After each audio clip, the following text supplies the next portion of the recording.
All welcome back to K2CSE. So introduction വീഡിയോയിൽ already പറഞ്ഞായിരുന്നു internet of things എന്ന് പറയുന്ന പേപ്പറാണ് എടുക്കാൻ പോകുന്നത്. സോ നമുക്ക് എന്തായാലും ഫസ്റ്റ് മൊഡ്യൂളിലോട്ട് നോക്കാം. ഫസ്റ്റ് മൊഡ്യൂൾ എന്ന് പറയുന്ന IoTയുടെ ആർക്കിടെക്ചറാണ്. So what is IoT? എന്താ IoT? അപ്പോൾ അതിനെ ബേസ് ചെയ്തിട്ട് ഒരു 5 പോയിൻ്റാണ് നമുക്ക് ആദ്യം പഠിക്കാനുള്ളത്. അപ്പോൾ IoT എന്ന് പറഞ്ഞാൽ സിമ്പിളായിട്ട് ഇവിടെ എഴുതിയിട്ടുണ്ട്, connection of things to internet. പല കാര്യങ്ങളെ അല്ലെങ്കിൽ പല ഒബ്ജക്ട്സിനെ ഇൻ്റർനെറ്റിലോട്ട് കണക്ട് ചെയ്യുന്നതിനെയാണ്, എല്ലാം ഇൻ്റർനെറ്റിൻ്റെ അണ്ടറിലാവുന്നു അല്ലെങ്കിൽ ഇൻ്റർനെറ്റിൻ്റെ കൺട്രോളിലോട്ട് ആക്കുന്നതിനെയാണ് നമ്മൾ എന്തെന്ന് പറയുന്ന IoT എന്ന് പറയുന്നത്. ഇനി നമുക്ക് ഈ 5 പോയിൻ്റ് എന്താണെന്ന് നോക്കാം. ഒന്നാമത്തെ പോയിൻ്റ് എല്ലാവർക്കും അറിയാവുന്നതാണ്. IoT മീൻസ് എന്താ? ഇൻ്റർനെറ്റ് ഓഫ് തിങ്സ്, അതായത് തിങ്സിനെ ഇൻ്റർനെറ്റിലോട്ട് കണക്ട് ചെയ്യുക, അതാണ് IoTയുടെ meaning. It is the network of physical object that is embedded with electronic software, sensors and network connectivity. അതായത് IoT എന്ന് പറഞ്ഞാൽ പറഞ്ഞു എന്താണ്? തിങ്സിനെ നെറ്റ്വർക്കിലോട്ട് കണക്ട് ചെയ്യുക. അപ്പോൾ ഇതെന്ന് പറയുന്നത് നെറ്റ്വർക്ക് ഓഫ് ഫിസിക്കൽ ഒബ്ജക്റ്റ്, അതായത് ഒരുപാട് ഫിസിക്കൽ ഒബ്ജക്റ്റിൻ്റെ ഒരു നെറ്റ്വർക്കാണ്. മീൻസ് ഈ ഫിസിക്കൽ ഒബ്ജക്ട്സിനെ അല്ലെങ്കിൽ തിങ്സിനെ അല്ലേ നമ്മൾ ഇൻ്റർനെറ്റിലോട്ട് കണക്ട് ചെയ്യുന്നത്. സോ ആ ഒബ്ജക്റ്റിൻ്റെ ഒരു നെറ്റ്വർക്കാണ് ദാറ്റ് ഈസ് എംബഡഡ് വിത്ത്. അതിൽ എന്തൊക്കെയുണ്ട്? ഇലക്ട്രോണിക്സ് ഉണ്ട്. ഓക്കെ, ഇലക്ട്രോണിക് സംബന്ധമായിട്ടുള്ള കാര്യങ്ങളുണ്ട്. പിന്നെ ഇതിനേക്ക് കൺട്രോൾ ചെയ്യുന്ന സോഫ്റ്റ്വെയർസ് ഉണ്ട്. കാര്യങ്ങൾ ഇൻപുട്ടിനെ സെൻസ് ചെയ്തെടുക്കാൻ ആവശ്യമായിട്ടുള്ള സെൻസറുണ്ട്. പിന്നെ നെറ്റ്വർക്ക് കണക്ടിവിറ്റി, അതില്ലാതെ നമുക്ക് കാര്യങ്ങൾ നടക്കത്തില്ല. അപ്പോൾ ഈ 2 പോയിന്റ് നിങ്ങൾക്ക് ക്ലിയർ ആയല്ലോ. IoT എന്ന് പറഞ്ഞാൽ ഇൻ്റർനെറ്റ് ഓഫ് തിങ്സ് ആണ്. രണ്ടാമത്തെ പോയിന്റിൽ എന്താണ് പറഞ്ഞത്? ഫിസിക്കൽ ഒബ്ജക്റ്റിനെ എന്താണ്? ഫിസിക്കൽ ഒബ്ജക്റ്റിൻ്റെ ഒരു നെറ്റ്വർക്കിനെയാണ് നമ്മളിത് IoT എന്ന് പറയുന്നത്. അതിൻ്റെ അകത്ത് എന്തൊക്കെ എംബഡഡ് ചെയ്ത് വെച്ചേക്കുന്നത്, മീൻസ് അതിൻ്റെ അകത്ത് എന്തൊക്കെ ഇൻക്ലൂഡ് ചെയ്തിട്ടുണ്ട്? ഇലക്ട്രോണിക്സ് ഉണ്ട്, സോഫ്റ്റ്വെയർ ഉണ്ട്, പിന്നെ സെൻസേഴ്സ് ഉണ്ട്, പിന്നെ അതുപോലെ പവർഫുള്ളായിട്ടൊരു നെറ്റ്വർക്ക് കണക്ടിവിറ്റി ഉണ്ട്. ഓക്കെ ആണല്ലോ? ഈ 2 പോയിൻറ്റും ഓക്കെ ആണല്ലോ. ഇനി മൂന്നാമത്തെ പോയിൻ്റ് എന്താ പറയുന്നത്? IoT enabled physical object to collect and exchange data. അതായത് ഈ നമ്മൾ കുറേ തിങ്സിനെ അല്ലെങ്കിൽ ഒബ്ജക്റ്റുകളെ ഇൻ്റർനെറ്റിലോട്ട് കണക്ട് ചെയ്യത്തില്ലേ, ഈ പറയുന്ന ഒബ്ജക്റ്റുകൾ എന്ത് ചെയ്യുന്നു? ഡേറ്റാസ് കളക്ട് ചെയ്യുകയും ചെയ്യുന്നു, പരസ്പരം അങ്ങോട്ട് കൈമാറുകയും ചെയ്യുന്നു. മീൻസ് ഒരുപാട് ഒബ്ജക്റ്റുകൾ, ഇപ്പോൾ ഒരു നെറ്റ്വർക്ക്, അതായത് ഇപ്പോൾ ഇതൊരു നെറ്റ്വർക്കാണെന്ന് ചോദിച്ചു. ഇപ്പോൾ ഈ ഒരു നെറ്റ്വർക്കിൽ ABC എന്ന് പറഞ്ഞ 3 ഡിവൈസസ് ഉണ്ടെങ്കിൽ ഇതെന്ത് ചെയ്യുന്നു? Bയിൽ നിന്ന് ഡേറ്റ കളക്ട് ചെയ്യുന്ന പുറമെ ബിയിലേക്ക് ഡേറ്റ സെൻഡ് ചെയ്യുകയും ചെയ്യും. അതുപോലെ Bയും Cയും ഡേറ്റ അങ്ങോട്ടും ഇങ്ങോട്ടും സെൻഡ് ചെയ്യുകയും കളക്ട് ചെയ്യുകയും ചെയ്യും. അതാണ് പറയുന്നത് IoT enable physical object to collect and exchange data. അവിടെ കണക്ട് ചെയ്തേക്കുന്ന എല്ലാവരും എന്ത് ചെയ്യുന്നു? പരസ്പരം ഡേറ്റ കളക്ട് ചെയ്യുകയും എക്സ്ചേഞ്ച് ചെയ്യുകയും ചെയ്യുന്നു. Okay, there are example of IoT devices. നാലാമത്തെ പോയിന്റ്, കുറച്ച് IoT ഡിവൈസസിൻ്റെ എക്സാമ്പിൾ പറഞ്ഞുതരാം.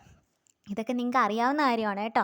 ഹാർട്ട് മോണിറ്ററിങ് ഇംപ്ലാൻസ്, അതായത് നമ്മുടെ ഈ മനുഷ്യൻ്റെ ഹൃദയത്തിനെ മോണിറ്റർ ചെയ്യുന്ന സാധനമാണ്. അപ്പോൾ ഇതൊരു ചെറിയ ഡിവൈസാണ്. ഇത് സ്കിന്നിൻ്റെ അടിയിൽ ഇൻസേർട്ട് ചെയ്യും. അപ്പോൾ ഇതിൻ്റെ മെയിൻ ഫംഗ്ഷൻ എന്ന് പറഞ്ഞാൽ ഹാർട്ട് റേറ്റ് മോണിറ്റർ ചെയ്യുക, കണ്ടിന്യൂസ് ആയിട്ട് റിയൽ ടൈം ആയിട്ട് ഹാർട്ടിനെ മോണിറ്റർ ചെയ്തുകൊണ്ടിരിക്കുക. അപ്പോൾ ആ പേഴ്സണ് എന്തെങ്കിലും ഒരു എമർജൻസി വന്നു കഴിഞ്ഞാൽ ഡോക്ടറിന് അപ്പോഴേ എന്ത് ചെയ്യാൻ പറ്റും? സെൻസർ ഉപയോഗിച്ച് സെൻസ് ചെയ്ത് കാര്യങ്ങൾ മനസ്സിലാക്കി അദ്ദേഹത്തിന് വേണ്ട ട്രീറ്റ്മെൻറ്റ് കൊടുക്കാൻ പറ്റും. പിന്നെ ബയോചിപ്പ് ട്രാൻസ്പോണ്ടേഴ്സ് ഓൺ ഫാം അനിമൽസ്, അതായത് ഫാമിൻ്റെ അകത്തുള്ള അനിമൽസിൻ്റെ സ്കിന്നിൻ്റെ അടിയിൽ ഒരു ചിപ്പ് ഇൻസേർട്ട് ചെയ്യും. അപ്പോൾ ഈ ചിപ്പ് വഴി അനിമൽസിൻ്റെ ഹെൽത്ത് മോണിറ്റർ ചെയ്യാൻ പറ്റും, അനിമൽസിൻ്റെ ലൊക്കേഷൻ ട്രാക്ക് ചെയ്യാൻ പറ്റും. അതായത് ഇപ്പോൾ ചില അനിമൽസിനെയൊക്കെ ആരെങ്കിലും പിടിച്ചുകൊണ്ട് പോയോ കൂട്ടം തെറ്റിപ്പോയോ ചെയ്ത് കഴിഞ്ഞാൽ ഈ ചിപ്പ് അവരുടെ ബോഡിക്കൊക്കെ തിരികുന്നതുകൊണ്ട് അവരെവിടെയാണെന്ന് മനസ്സിലാക്കാൻ പറ്റും.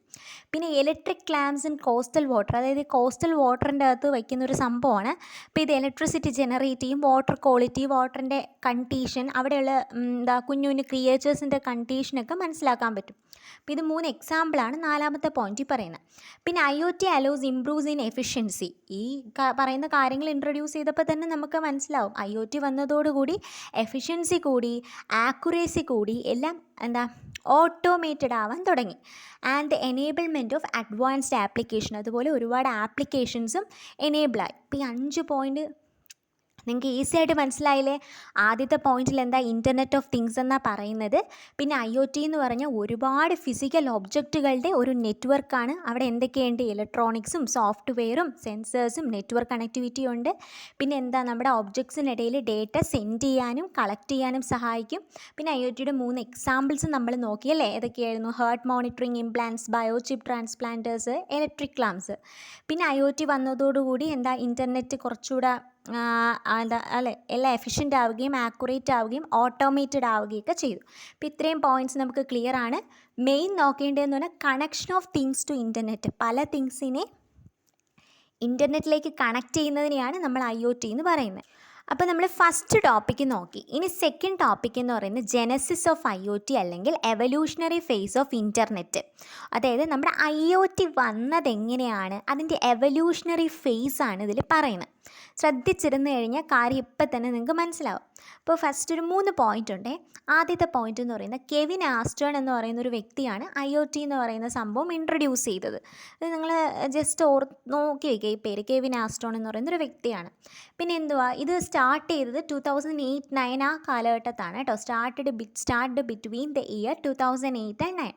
ഓക്കെ, അപ്പോൾ നമ്മൾ എവല്യൂഷണറി ഫേസ് പറയുമ്പോൾ തന്നെ നമുക്കറിയാം എന്താ, phase 1, phase 2, phase 3, phase 4, phase 5 അങ്ങനെ എത്രയോ ഫേസുകൾ കഴിഞ്ഞിട്ടാകാം IoT വന്നത്. നമ്മളിനി പഠിക്കാൻ പോകുന്നതേ ഉള്ളൂ. അപ്പോൾ the evolution of internet can be divided into 4 phases. നമ്മുടെ ഇൻ്റർനെറ്റ് ഓഫ് തിങ്സിൻ്റെ അല്ലെങ്കിൽ ഇൻ്റർനെറ്റിൻ്റെ എവല്യൂഷനെ 4ആയിട്ട് നമ്മൾ ഡിവൈഡ് ചെയ്തിട്ടുണ്ട്. അപ്പോൾ ഈ 4 ഫേസിലൂടെ വന്ന് കണ്ടോ, ഇത് first phase, second phase, third phase, fourth phase. ഒരു ഗ്രാഫ് പോലെ, ഒരു ബാർ ഗ്രാഫ് പോലെയാണ് റെപ്രസെൻറ്റ് ചെയ്തിരിക്കുന്നത്. ഫസ്റ്റ് ഫേസിനെ പറയുന്ന കണക്ടിവിറ്റി, സെക്കൻഡ് ഫേസിനെ പറയുന്ന നെറ്റ്വർക്ക്ഡ് എക്കണോമി, തേർഡ് ഫേസിനെ പറയുന്ന ഇമേഴ്സീവ് എക്സ്പീരിയൻസ്, ഫോർത്ത് ഫേസിലാണ് നമ്മുടെ ഇൻ്റർനെറ്റ് ഓഫ് തിങ്സ് വന്നത്. ഓക്കെ, അപ്പോൾ ഇതൊരു ഗ്രാഫായിട്ട് പറഞ്ഞിട്ടുണ്ട്. അതായത് എന്താ, ഇൻ്റലിജൻറ്റ് കണക്ഷൻസും ബിസിനസ് ആൻഡ് സോഷ്യൽ ഇമ്പാക്ട്സ് ഇതിനെ നിലനിർത്തിയിട്ടാണ് ഈ ബാർ ഗ്രാഫ് ജനറേറ്റ് ചെയ്തേക്കുന്നത്. ഇത് ഡീറ്റെയിൽ ആയിട്ട് നമ്മുടെ ജെനസിസ് ഓഫ് IoT നെക്സ്റ്റ് വീഡിയോയിൽ പറഞ്ഞുതരാം. അപ്പോൾ ജസ്റ്റ് അതിൻ്റെ ഇൻട്രൊഡക്ഷനാണ് ഞാൻ പറഞ്ഞത്. ആരാ, നമ്മുടെ കെവിൻ ആസ്റ്റോൺ എന്ന് പറയുന്ന വ്യക്തിയാണ് കൊണ്ടുവന്നത്. 2008-2009 കാലഘട്ടത്തിലായിരുന്നു. പിന്നെ ഇതിൻ്റെ എവല്യൂഷണറി ഫേസിനെ 4ആയിട്ട് ഡിവൈഡ് ചെയ്തിട്ടുണ്ട്. ഫസ്റ്റ് കണക്ടിവിറ്റി, രണ്ടാമത് നെറ്റ്വർക്ക്ഡ് എക്കണോമി, മൂന്നാമത് ഇമേഴ്സീവ് എക്സ്പീരിയൻസ്, നാലാമത് ഇൻ്റർനെറ്റ് ഓഫ് തിങ്സ്. അപ്പോൾ ഈ 4 ഡീറ്റെയിൽ ആയിട്ട് നെക്സ്റ്റ് വീഡിയോയിൽ പറഞ്ഞുതരാം. സോ എല്ലാവരും വീഡിയോ ലൈക്ക് ചെയ്യുക, ഷെയർ ചെയ്യുക, സബ്സ്ക്രൈബ് ചെയ്യുക. Thanks for watching.